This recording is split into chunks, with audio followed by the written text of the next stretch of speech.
Since he was so much younger than his sisters, leading a nomadic lifestyle must have been quite challenging. As a result, it seemed to be a part of the baggage that came with the relocation. The British tabloids are predictable when it comes to royal news. The front pages are always filled with the same well-known names: Kate, Harry, Meghan, Prince William, and King Charles. One family member, however, is still largely unknown. Despite having one of the most intriguing backstories, Prince Edward's life hardly ever reaches the news. Being Queen Elizabeth II's youngest son, his path has been distinct from that of his siblings. What, then, has kept his name hidden? Come learn why Prince Edward hasn't gotten much attention. A silent royal route. Anthony, Prince Edward. The date of Richard Louis's birth was March 10, 1964.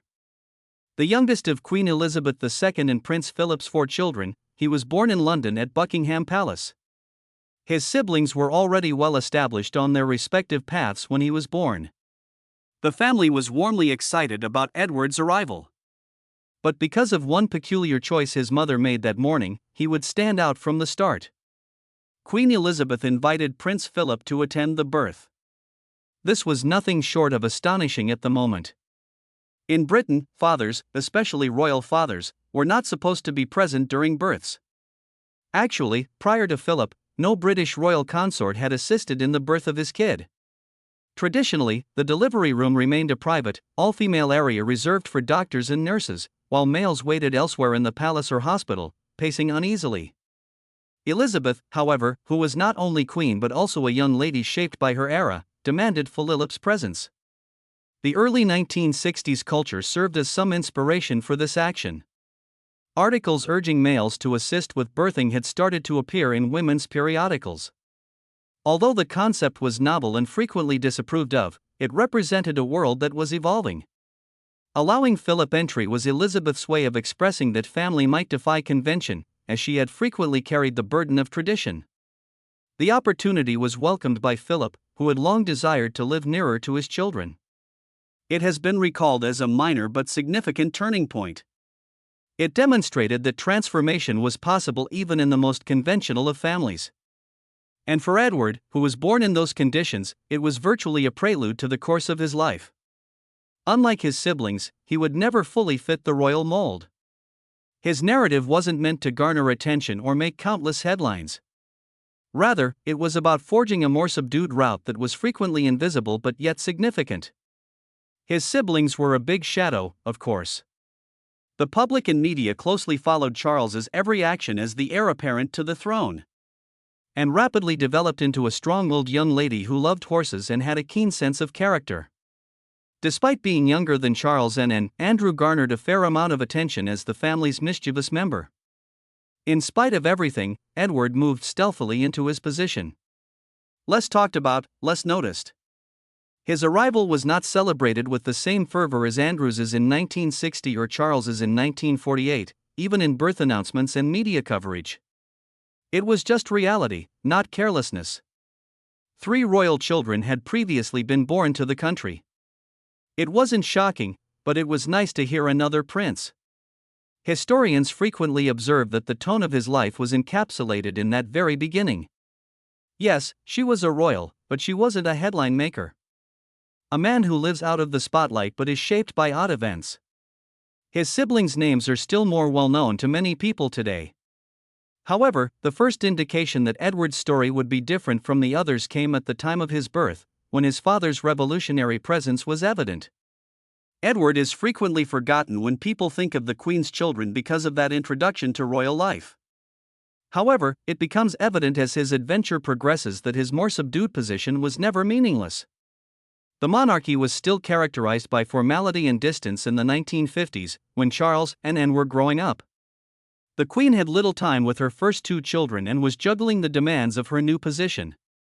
Things had changed by the time Edward arrived. As the youngest, Edward profited from the royal family's learning to strike a balance between tradition and contemporary living. Compared to Charles and Anne at the same age, he had direct access to his parents. Prince Philip was more involved in Edward's upbringing, despite spending a lot of time away while serving in the Navy during Charles's formative years. He promoted open inquiry, experiential learning, and outdoor play. Despite being fortunate, Edward's early years frequently felt more typical than the rigid routines that had molded his elder siblings. Many onlookers later characterized Edward's foundation as stable because of his proximity to Philip. Of the four siblings, he was never the most talkative or the subject of continual attention from the media. Rather, he observed, listened, and learned from people around him. His reserved demeanor frequently made him stand out during family get-togethers. Andrew, who was only 4 years older, was gregarious and energetic, constantly grabbing attention with his mischievous antics, and had a stubborn and resilient streak and was already a teenager when Edward was a boy. In her own way, she defied expectations, particularly via her dedication to writing and her involvement in sports. Naturally, Edward assumed a different character as the perceptive, considerate younger brother in opposition to those powerful personalities. His early years were not without significant events, nevertheless. Shortly after the astronauts' historic first steps on the moon in 1969, Edward, then 5 years old, met Neil Armstrong.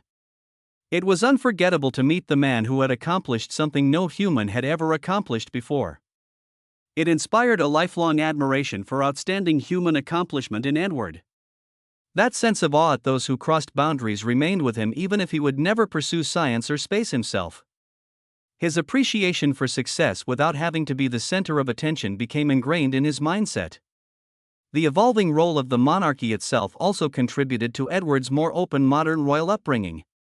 The royals were portrayed less formally in the 1960s and 1970s, particularly after the public viewed the renowned 1969 documentary Royal Family, which provided an intimate look into the Windsor family's private lives. Even though he was only a youngster, Edward participated in this new transparency. He shared a less aloof portrayal of monarchy with the world by appearing on TV with his parents and siblings. But he stayed in the background even then. He would live his life in that pattern. Instead of vying for attention, Edward developed at his own speed and was happy to not take center stage. His latter decisions were shaped by a combination of his exposure to notable people like Neil Armstrong, his modern upbringing, and his close relationship with his father.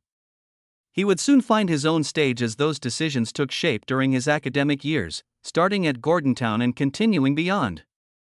Edward was sent to Gordonstoun, Scotland, for his schooling. Charles had loathed this boarding school, but Prince Philip had adored it when he was younger. Charles once compared it to a prison and that it was freezing in kilts. However, Edward had a different experience. Gordonstoun may have been a good fit for him because he did not have the same burden as his older sibling. The challenging yet well-balanced atmosphere at the school was ideal for Edward. Edward found his niche despite the long and tough days. He put in a lot of effort and gained the respect of his professors and peers. He eventually rose to head, the highest position in student leadership. It was a duty that demonstrated his dependability and might. In contrast to Charles, who frequently felt uncomfortable at school, Edward was able to blend in and gain self-assurance. Edward's passion for theater was one of the most important things he discovered while he was there. Gordonstoun life was heavily reliant on drama, and Edward developed a fondness for the stage in addition to participating in plays. He was fascinated by how audiences reacted, how characters came to life, and how tales could be delivered. Later, this interest would lead him to pursue endeavors that many who anticipated a more conventional royal career found surprising. In contrast to the conventional routes his siblings followed, the theater provided Edward with a form of expression. Sport and horses were Anne's passions. Charles discovered his identity in art and environmental problems. For his part, Andrew found himself drawn to the military. It was drama for Edward. He was able to transcend himself and establish new connections with others through plays and productions. It was different from anything the monarchy typically supported and was imaginative and expressive. Following Gordonstoun, Edward studied history at Jesus College, Cambridge. Edward had the opportunity to live outside of the strict confines of boarding school and the castle thanks to university life. While taking his academics seriously, he maintained his interest in acting by participating in student theater plays. Edward once again demonstrated at Cambridge that he did not fit the stereotype of a royal. He didn't ask for preferential treatment or appear entitled. Rather than being affluent, he was able to mix in with student life in a way that attracted notice. According to friends, he was friendly, humble, and more interested in his hobbies than his position as a king. He also developed a stronger sense of independence throughout this time. He had a taste of everyday life while he was away from the royal bubble, yet it was never really every day. It served as a prelude to the decisions he would make later, many of which the public would find unexpected. Nowadays, the majority of people envision military training, ceremonial responsibilities, or a life in the sphere of Buckingham Palace when they think of a prince's early career. Edward made a completely different decision. He made the decision to go to New Zealand, which is halfway around the world, after graduating from Cambridge. His first taste of life away from royal formality came while he worked for 6 months at Wanganui Collegiate School, a reputable private institution. There, Edward worked as a theatrical assistant and a junior master. He assisted in running theatrical workshops, directed students in performances, and staged productions. He was able to maintain his connection to his love of theatre, which he had cultivated at Gordonstoun in Cambridge, thanks to this work. But in a hands-on teaching capacity this time. He directed plays and promoted creativity, but to his students, he was Mr. Windsor rather than the prince in front of the cameras. The glitzy aspect of royal life was not like this. Edward had a modest life, living in the same accommodations as other young teachers and performing the routine duties of the position. He had to balance the everyday grind of school life, organize lessons, and deal with rowdy youngsters.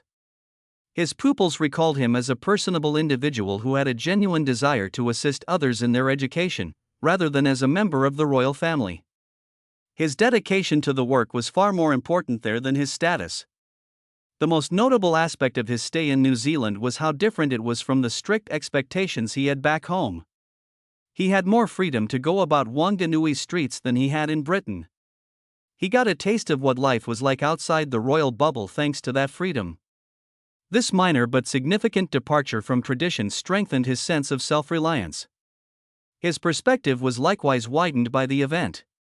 He was able to observe how common people worked, studied, and lived apart from the continual scrutiny of the press by living in a different nation, far from the formality of London and Windsor. Naturally, New Zealanders were aware of his identity, but they handled him in a way that was so casual that it diminished much of his regal charm. That mindset gave Edward a sense of stability that palace life frequently lacked. The opportunity to live and work in a different country was enlightening for a young man whose upbringing had been characterized by royal walls and unending protocol. He felt more connected to the world outside of Britain as a result. It also demonstrated to him that he was capable of taking on roles that were independent of his title. This 6-month period, according to many later observers, explains why Edward was more open to trying out non-traditional vocations than his brothers. Life could be created outside the mold, as he had already witnessed. Edward had more than just recollections of his time spent teaching and working in theatre when he returned to Britain. He could see more clearly what he was becoming. Although he was a prince, he was also a man who wished to forge his own course, even at the risk of drawing criticism.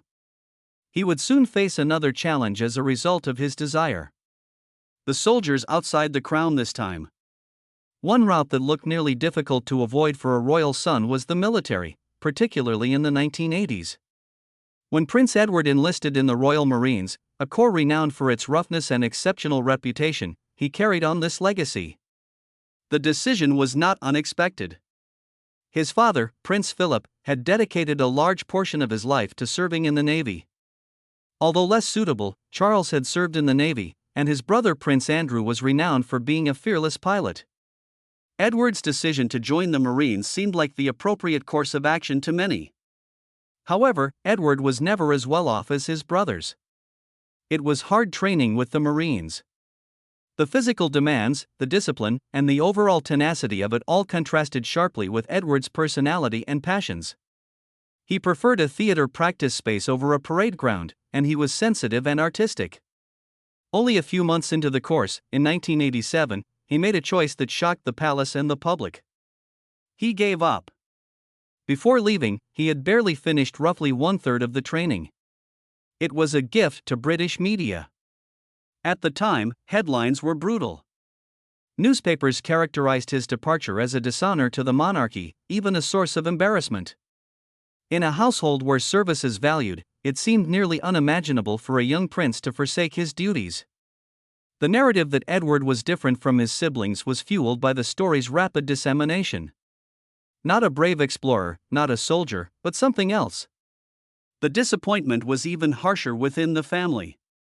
According to reports, Prince Philip, who had risen to command a naval ship after surviving the turmoil of battle, was incensed. Serving in the military was more than simply a job to him. It was a character test. It was heartbreaking to see his youngest son give it up so fast. It was a difficult time, even for Edward. Later on, he acknowledged that he had pursued the Marines out of expectation rather than passion and that they had just not been the right match. Even though it hurt at the moment, Edward's choice was a game changer. He was able to examine what did motivate him more intently after leaving the Marines. In retrospect, it was the event that finally pushed Edward away from the military path and toward the creative vocation he had always been driven to, even though it may have appeared to many in 1987 to be failure. And his daring foray into theater and television is a direct result of that change. Joining Andrew Lloyd Webber's Really Useful Theatre Company, one of the most well-known brands in British theatre production, was Prince Edward's first significant move after leaving the Marines. Edward was employed there as a production assistant behind the scenes. He gained practical experience with sets, rehearsals, and the busy world of professional theater, even though it wasn't glamorous. He appeared to be at a place that complemented his creative drive for once. However, 1987 marked his first significant foray into television, and it continues to be one of the most notorious periods of his life. It's a Royal Knockout, a charity game show, was created by Edward that year. Members of the royal family, including Princess Anne, Prince Andrew, and even the Duchess of York, were to be gathered to compete in ridiculous games and extravagant outfits. Edward thought it would raise money for charity and highlight the monarchy's more playful side. Rather, it was a catastrophe. Critics described it as humiliating, strange, and undignified. The public wasn't prepared to see royals in costume rushing about on television.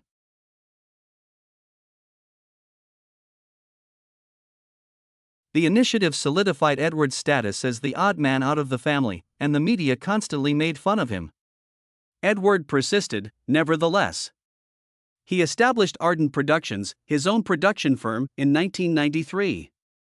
In an effort to avoid being accused of abusing royal privilege, he adopted the professional name Edward Windsor because he was determined to succeed on his own merits.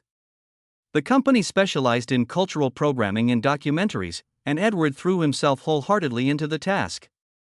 Edward on Edward, a documentary about his great-uncle King Edward VIII, who abdicated his throne in 1936 to wed Wallis Simpson, was one of the most prominent endeavors. Making a movie about one of the most contentious people in family history as a young prince was a brave decision. The endeavor demonstrated Edward's aptitude for intriguing topics and garnered some praise. However, the difficulties were never far away. Criticism of Ardent Productions was never-ending. Despite Edward's efforts to prevent it, several members of the media accused him of trading on his royal status. Others brought up the business's precarious financial situation. Numerous ventures failed to gain traction, while major successes were uncommon. According to sources, the business was fighting to stay afloat and was losing money by the late 1990s. But Edward's perseverance was noteworthy. Despite being mocked by the media, he battled to keep Ardent alive for almost 9 years. During that time, he displayed both his strengths and weaknesses. He eventually had to back out due to the losses, and Ardent Productions shut down in the early 2000s. Even if the endeavor didn't make him the television tycoon he had envisioned himself to be, it did establish Edward as a risk-taking royal. He would carry that willingness to defy expectations into the next phase of his life, which included marriage, love, and a partnership that ultimately provided him with stability. After meeting Sophie Rhys-Jones in the early 1990s, Edward's personal life stabilized. They initially met during a charity tennis match, the type of occasion where royals frequently appeared. However, this encounter was significant. Sophie was not a member of the nobility. She had a grounded demeanor, worked in public relations, and knew how to handle pressure. She was calm, sensible, and encouraging to Edward, who had frequently been restless in his decisions. They were married in 1999 at Windsor Castle's St. George's Chapel. The ceremony lacked the grandeur of Charles and Diana's 1981 wedding, but it nevertheless had all the elegance of a royal wedding. The tone suited the personalities of Edward and Sophie, and there were less crowds and less media craze. They desired a sophisticated yet understated piece that prioritized their relationship over show. In contemporary royal history, the marriage turned out to be one of the most stable and scandal-free. Edward and Sophie discreetly flourished while many royal couplings faltered under public scrutiny. In general, they avoided blunders that frequently caught others, leaned on one another, and supported the Queen with dignity. Queen Elizabeth II developed a strong admiration for Sophie in particular because she saw in her a dependable and loyal woman. Sophie became one of the monarchy's most dependable employees throughout the years, frequently filling in where others failed. A solid family life was also established by the pair. James, who succeeded Edward as Earl of Wessex, was born in 2007, while Lady Louise was born in 2003. In contrast to earlier generations, Edward and Sophie made a conscious decision for their offspring. Louise and James were able to grow up with greater privacy and independence than most royal children since they refused to dress them up as prince and princess. It was a deliberate choice to protect them from the stresses that had affected Edward so much as a child. Lady Louise inherited her grandpa, Prince Philip's love of carriage driving and has now developed into a sensible young woman. James, on the other hand, has lived most of his life away from cameras and has kept an even lower profile. Even though Edward's early career was shaky, his marriage gave him the stability he had been lacking. He at last found purpose and camaraderie with Sophie by his side. Collectively, they demonstrated how the royal family could maintain tradition while adjusting to contemporary demands. And that feeling of unwavering dependability propelled Edward into a new phase of his career. He and Sophie started to assume more formal positions in the monarchy. The Queen bestowed the title of Earl of Wessex to Edward upon his marriage to Sophie. It was out of the ordinary. Many were astonished since they expected a more traditional dukedom, and no royal had ever carried it before. According to reports, Edward requested the decision. The title itself alluded to his difference, a guy prepared to forge a rather unorthodox route inside the strict framework of monarchy, and was inspired by a character in the movie Shakespeare in Love. Edward and Sophie attempted to balance their occupations with their royal duties during the first few years of their marriage. She oversaw her public relations company, and he oversaw Ardent Productions. But in 2002, it became evident how difficult it was to strike a balance between responsibility and business. Both companies resigned from their professional positions following a number of difficulties. Following that, Edward and Sophie committed themselves to serving the kingdom as full-time working royals. Taking over his father's lifelong endeavor, the Duke of Edinburgh's award, was one of Edward's most significant responsibilities. The initiative, which was started by Prince Philip in 1956, encouraged youth all around the world to push themselves via skill development, physical activity, and volunteer work. Edward enthusiastically jumped into the position, visiting participants all over the world. It fit like a glove. In contrast to frontline politics or military command, his calm, collected demeanor was evident here. He had no interest in making headlines. One young person at a time, he was promoting success. A variety of honorary military posts were also awarded to him for his royal service. He rose through the ranks to become Commodore-in-Chief of the Royal Fleet Auxiliary, Honorary Air Commodore of RAF Wington, Colonel and Chief of the Royal Wessex Yeomanry, and Colonel of the London Guards. These were symbolic relationships between the military and the monarchy rather than actual combat duties. Edward took them seriously, frequently traveling to bases and participating in ceremonial tasks. Edward has represented the United Kingdom in significant international gatherings.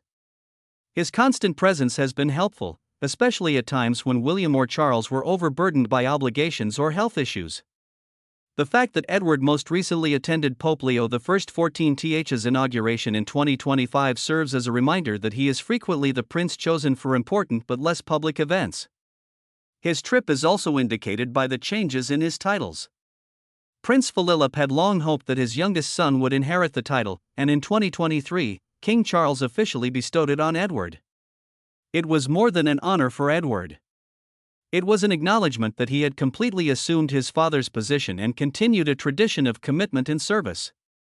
When Edward was admitted to Scotland's highest order of chivalry, the Order of the Thistle, on his 60th birthday in 2024, that recognition grew even further.